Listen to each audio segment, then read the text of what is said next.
the things that I thought about as we brought this together was, what do I want people to get out of this? So what were the questions that people have that I hear oftentimes? What is policy? What's considered policy, and how do you make it more practical? How far can we reach? What can we actually touch and control with policy? And then a little bit about ephemeral resources as well. So now, those Tim, are kind what of are ephemeral resources? What do you mean by that? Oh, that's a great question. So, I know ephemeral's just this kind of big word, but it perfectly describes the kind of resources that have existed since we did virtualization. So if you think about a virtual machine, they'll start up and take care of their task, and then you can spin them down and they'll go away. They just existed for a short period of time to accompany a task. Things have gotten even more ephemeral, if you will, with things like containers and serverless and SaaS-based applications and microservices that can be connected, but you still need security around those things and compliance for those things. So the best way to do that is through policy, and that's why I thought it was important to talk about ephemeral resources. But great question. So as I started to think about how can I talk to people about bringing policy together and managing from a single policy, I thought about, your standard insurances that many people have. They've got home insurance or renter's insurance, auto insurance, health insurance, dental. Sometimes there's even an umbrella policy that sits on top of those. You can manage those 5 policies very easily, and you go to your individual companies and manage them, or you can manage one individual policy. And it seems that it's easier to manage one simple policy. And, those insurance companies love when you bundle because they get more money and they're managing more, but oftentimes they'll give you a break on. And I wanted to point out that similar policies or similar concepts exist as we get into talking about the kind of policies we manage for security and compliance. So, you'll have password policies that you're managing on each one of these individual silos. What you can do is roll those up to an individual universal policy so that you can create one password policy that brings in the best practices, your compliance needs, any industry standards, whatever you want to put into that single policy, and then roll that out so that you get, a single policy, password policy that's managed for all the different things. And when an auditor comes in and asks you, how are you managing passwords? You can demonstrate this to him, and it's much easier than going out to the individual cloud, the servers, all the storage people, user policies. So hopefully that's pretty clear. Mm-hmm. So, kind of a way to visualize this is through Universal Policy Administrator that sucks in all the different policy silos that you have. So, right at the top is Active Directory Group Policy. It's probably the one that people are most familiar with and probably using. A lot of people continue to use group policy, and it's not going away anytime soon.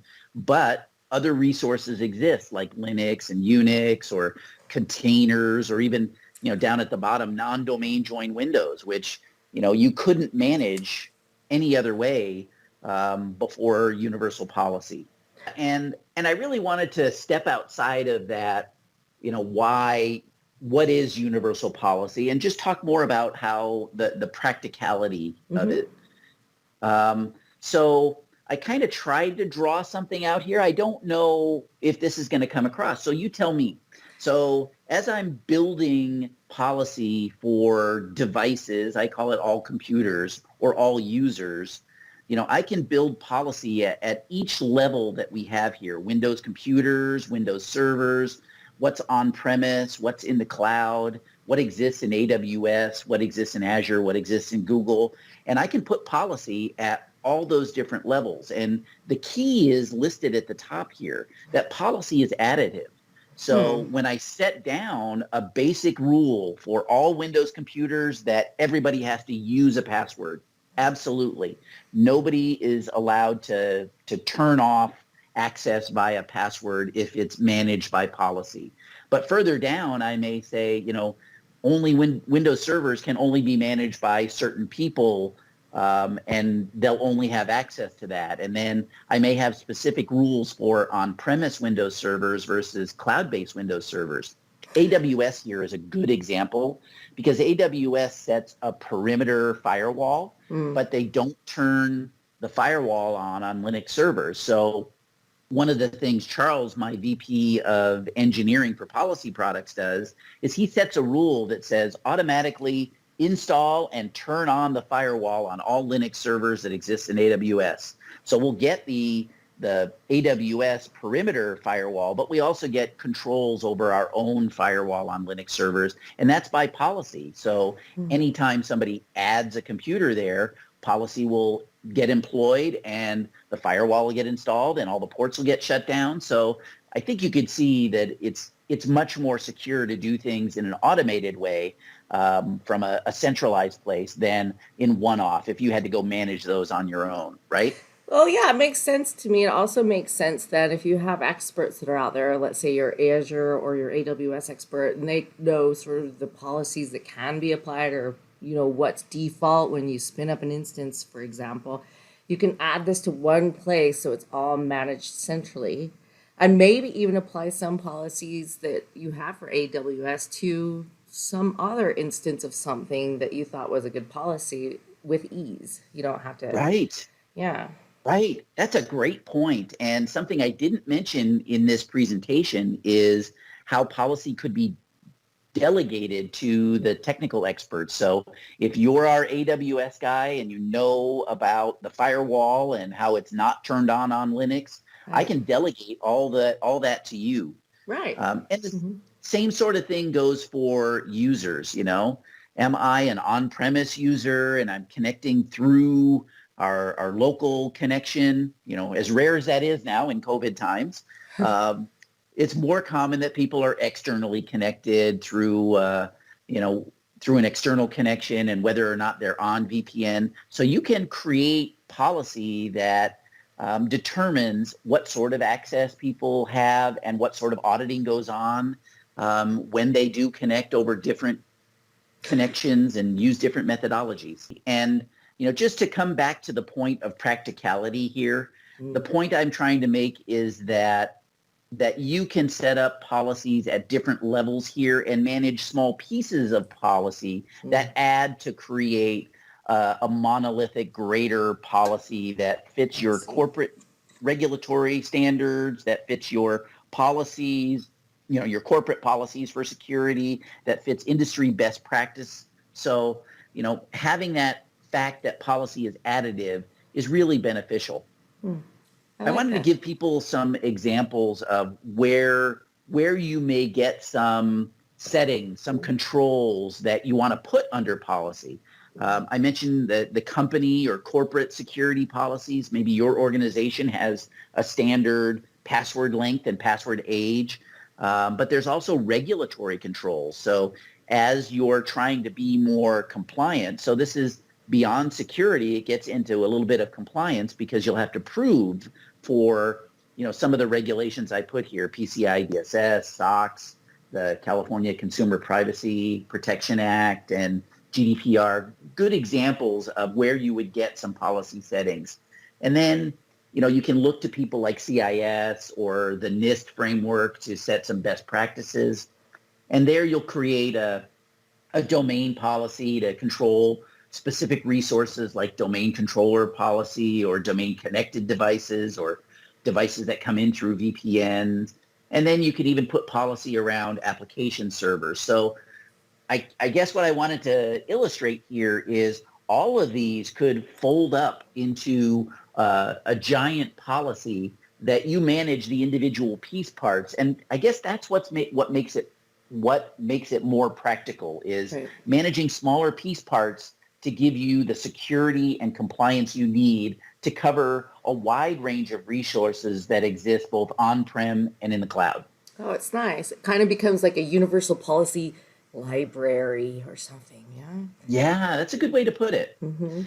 And one of the things you get with policy, because you're creating these small pieces in policies that are getting additive, you need to know what the result is. So with Amy logging in on her laptop remotely through and connecting with a VPN, what does that look like when Amy tries to access Teams or SharePoint or Salesforce or any of the other applications that we have internally? Well, we have a tool called Resultant Set of Policy. So as policy applies to all these different resources, a user coming in over a specific device and accessing something, there's a calculation engine for what effective policy looks like. And that's RSOP, or Resultant Set of Policy. And I tried to give an example here of me. So here's Tim Sedlak. I get a user policy, the all users policy, the all remote users policy, the all users remote in Seattle policy, because I'm based out of Seattle. So you see, several policies just apply to me. And then I've got my laptop here, the SED remote 01. I get a bunch of different policies here. And then there's applications I'm trying to get to. SQL servers, et cetera. And what RSOP will do is, if you look at the bottom line, it will determine what this looks like as a resultant set of policies when Tim Sedlak uses his laptop, connects remotely, uses the VPN, and tries to access a SQL server. It's complicated, but you need a way to determine what that looks like.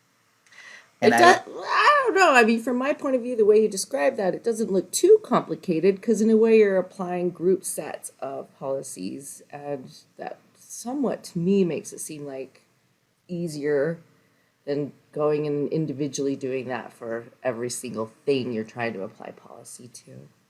Yeah. And I wanted to give people an example. It's, I'm sorry, Amy, it's not very exciting, but it is a report that shows you what the settings are and what the effective settings are for, in our case, what computers belong in the cloud OU and what sort of settings they have as we run a policy, all the policies that apply to the cloud OU.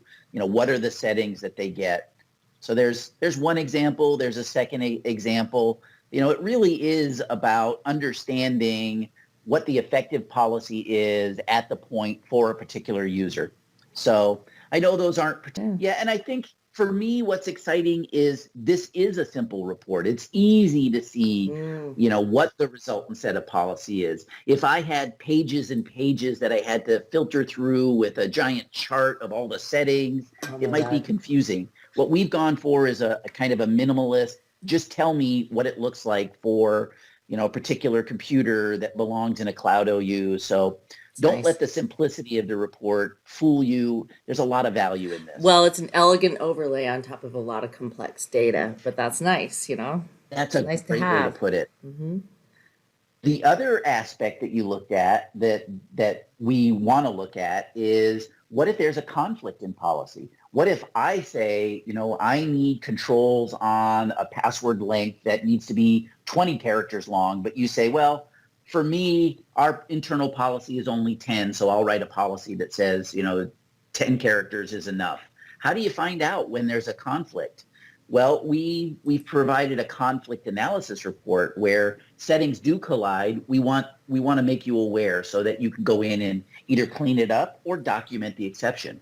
So the idea is, as you create these policies and you're creating more practical, smaller policies that add to bigger and bigger policies that are really more meaningful and wide-reaching, that you need a way to go back and say, how can I justify the different settings? And here's, again, another simple example of what that looks like.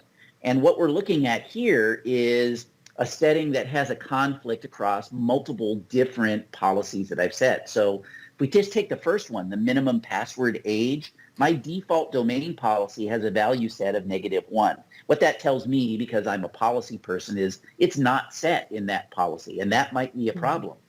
But for our TJX demo and demo merge, it's 100 days that I can have passwords live before I ask them to be changed. But CIS and another imported CIS level 1 GPO have it set for 60 days. So you can see that as you're applying policy, you're doing your resultant set of policy and you find these conflicts, you can either go document that we won't set it in our default domain policy, or you can go make all these values match and then you won't have a conflict. Does that make sense? Yeah, it does. It's nice. Yeah. So I wanted to just sit and think about what questions I hear the most often. And I wrote a couple really common ones here. You know, what resources do we cover with policy solutions? That's AD Bridge or Universal Policy or Group Policy Administrator. For AD Bridge and Universal Policy Administrator, we cover Windows, Mac, Unix and Linux, non-domain join Windows. We're adding some applications in. And these are the silos that we cover as of today. We're creating more agents that cover other policy silos, and those will be brought into the fold so that we get more of that full rounded face clock that I showed you of all the policy silos that we can help you manage. And then the other question I get often is, what cloud providers do you support? Well, we support any and every cloud provider. It just depends on how you want it set up. You know, we can even go with one connection. Say you set up a gateway in the cloud, so you're talking on-premise to Azure, for instance. One cloud gateway will allow you to talk to Azure, AWS, Google, private cloud, FedRAMP, or you can set up individual cloud gateways if you want to delegate further or put tighter security controls around each or some of those in a different way. So you can set this up as you want, but one gateway will help. And then what does reporting look like? That's a real common one. So you see some examples of the reports that we have. We're working on Universal Policy Administrator, giving you more options in reports. Those are all HTML-based reports, but we really want to give people a way to export that data and feed it to your chief compliance officer, or your security team wants to see all the conflicts of the reports of the policies. So we want to create a way that we can export those in some Office format, in some non-editable format, so that you can send that out and share that information with people about how you're managing with policy. Nice. So the business gets visibility into policy and how it's managed, because of course, this is sort of at that engineering level of managing policy, but your CFO or anybody that has to adhere to compliance, they're going to want to know how things are being managed and whether or not the ship is in good shape. Right. That's a great way to put it, that we're kind of technical in what we're talking about in our discussions here for Universe, but the real consumer of policy is the business. Right. Am I more secure? Am I more compliant? How do I prove it? Mm-hmm. And Universal Policy Administrator, AD Bridge, our policy solutions can help with that. Great. All right. So what's our call to action? What would we recommend for people as they look at managing policy and making it more practical? Determine where you're at today and decide if you really are ready to extend beyond the policy silos that you have today, or bringing them together in a central management and single pane of glass way. And then if you decide to do that, the key thing to do is to start with access. Who gets access to what, and putting policy around access, and really that comes down to managing your users. And then designing with delegation in mind. What I mean here is everybody's pretty comfortable. We have a large group. I think the 95% of the Fortune 1000 still use Active Directory and group policy. So it's something they're familiar with. So putting that same sort of policy mechanism around Unix and Linux, you need some expertise there, and you can either delegate to those people who know the technology well, or you can bring them in to advise you to create policy, because this is new for people. So, we've got some guidance here to provide you on how to set up those Unix and Linux policies, and we really want to help customers get to that more automated management and more enforcement of policy-based security controls and compliance controls. And then the fourth point here on the slide is all about designing your policies for the broadest coverage. So, you want to apply exceptions at the lowest resource you can. So I talked about AWS Linux-based web servers not having a firewall. Mm. If I can set a policy that just is on AWS Linux web servers, that's where I should apply it rather than at the top level where I may have to create exceptions to those. So design your policy for the broadest coverage really means to apply it at the lowest child you can or the lowest level you can. Yeah. And then the last point here is all about, I like that advice. Yeah. And I guess another way to phrase that or kind of exemplify that would be, something as simple as a password policy. At the top level, you'd say everybody has to have a password. And then at the Windows level, if you break it down by technology, everybody with a Windows machine, those users have to have a password that gets changed every 60 days to be in line with our compliance. But then under those Windows servers, you might have some exceptions for web-based servers. I want to follow NIST and CIS recommendations and get a password expiration down to 30 days. So I guess I'm saying as you get lower in the tree of what you're manage those exceptions and those specifics as low as you can so that you can set those high-level policies of everybody has to have a password. I like that. Does that make sense? Yeah, I like that. I like how you make it simple by starting really granularly.